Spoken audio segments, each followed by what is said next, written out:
الحمد للہ رب العالمین۔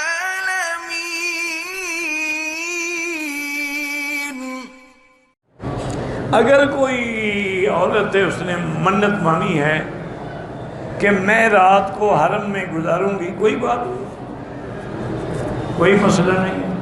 رات گزارنے کے لیے حرم میں کسی محرم کی ضرورت نہیں۔ یہ تو اللہ کا گھر ہے، یہاں لاکھوں عورتیں ہیں، لاکھوں مرد ہیں، یہاں خدا نہ کرے کیا خوف ہو سکتا۔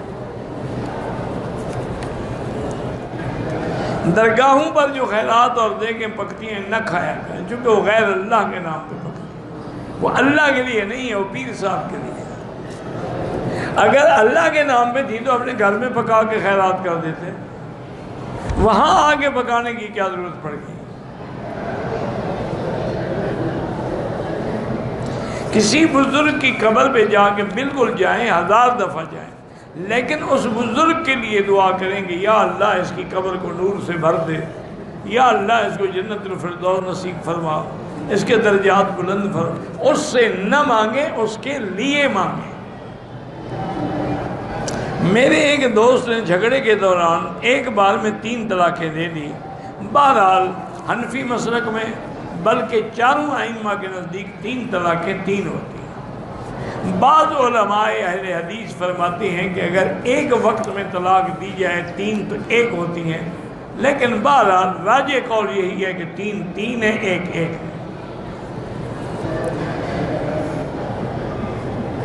کہتے ہیں کہ جی تبلیغ کافروں کو کرو، مسلمانوں کو نہ کرو، یہ تو پھر غلط بات ہے۔ پھر حضور ساری زندگی صحابہ کو کیوں دین سکھاتے رہے؟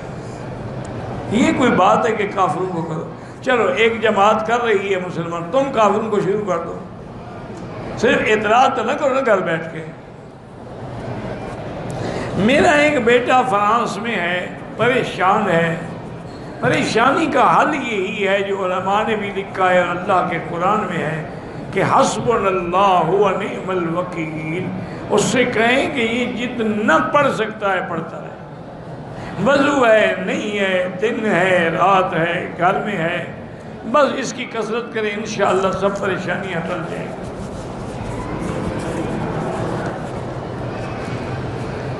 امام ابو حنیفہ رحمۃ اللہ علیہ کے نزدیک غائبانہ جنازہ جائز نہیں ہے، لیکن امام احمد بن حنبل رحمۃ اللہ علیہ اور امام شافعی رحمۃ اللہ کے نزدیک جائز ہے۔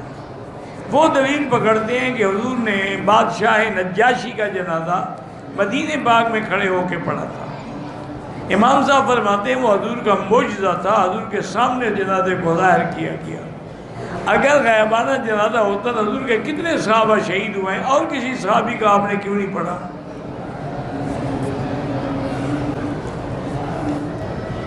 سیاست سے علماء کا کیا تعلق ہے؟ تو سیاست سے جہلاء کا تعلق ہے، یعنی جاہل سیاست کرے، عالم نہ کرے، یہ اچھی بات ہے، اسی لیے انجام دیکھ رہے ہیں۔